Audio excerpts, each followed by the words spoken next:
इस तरह के जन सेवा के कार्यों में, या कहें कि एक पद उन्होंने जब ग्रहण किया था और 25वें वर्ष में प्रवेश किए हैं, क्या कहना है आपका?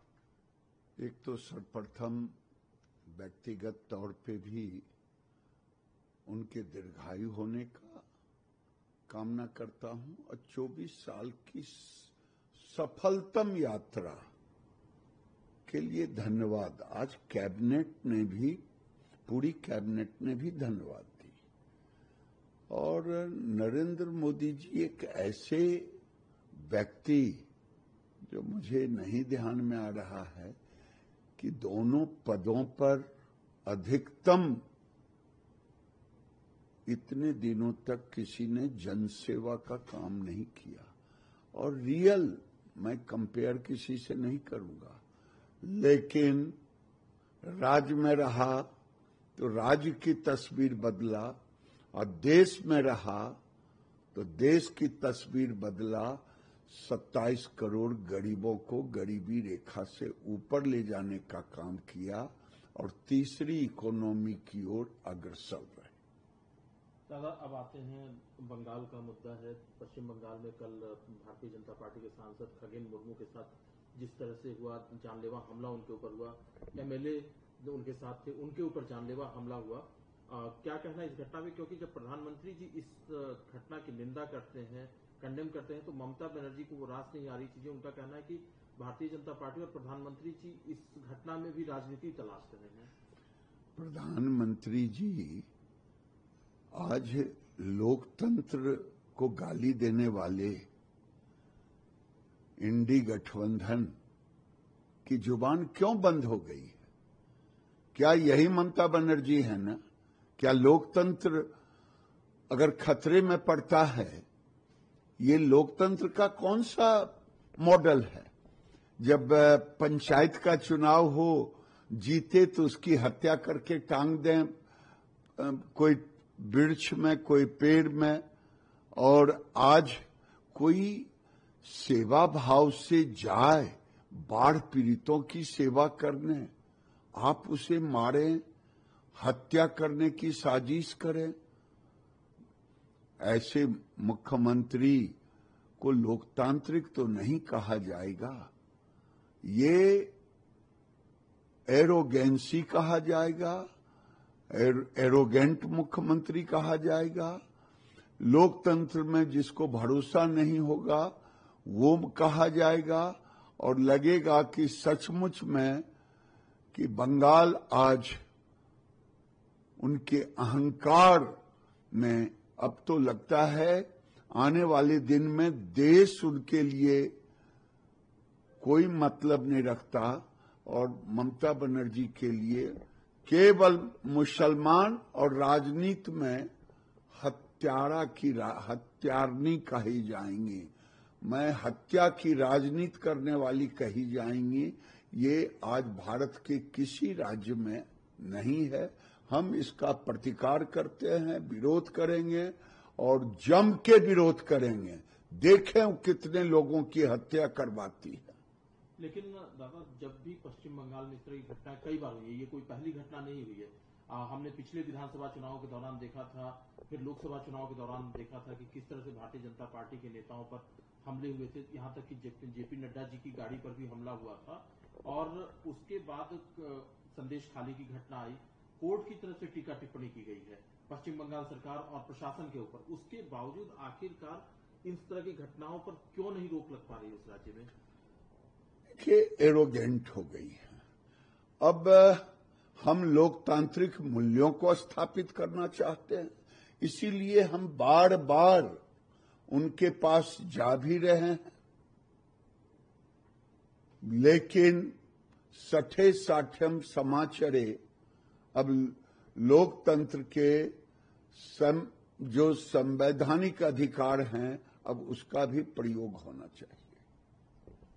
बिहार की बात कर लेते हैं। 2 चरणों में चुनाव की घोषणा हुई है, 6 नवंबर और 11 नवंबर को।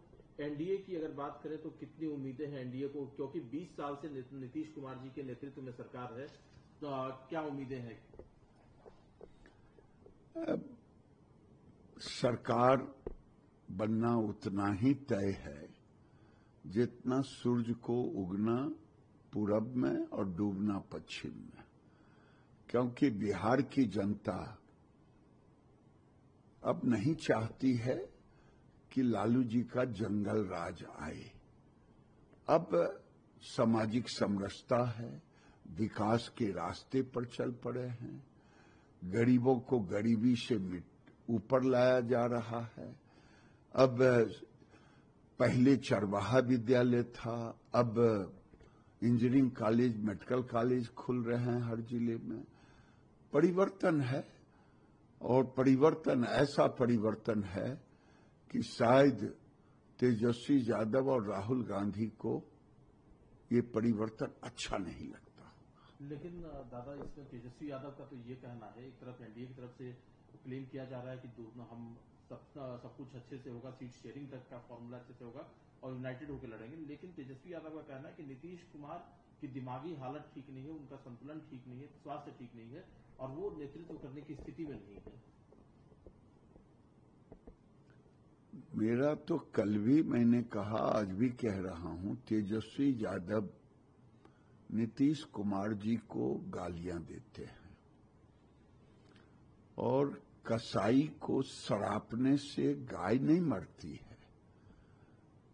ये नीतीश कुमार आज परिपक्वता का परिचय दे रहे हैं, गरीबों के लिए अब भी काम कर रहे हैं, महिलाओं के लिए, गरीब महिलाओं के लिए 2,70,00,000 घरों की महिलाओं के लिए उद्यमी योजना बना के 10,000 उनके खाते में दे रहे हैं।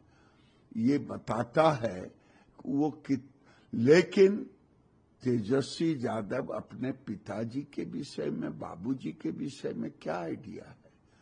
जो उनसे बड़े हैं, चलने में असमर्थ हैं, वो पार्टी को चला रहे हैं, घर तो संभल नहीं रहा है तेजस्वी से, बाहर चल संभालने की बात कर रहे हैं।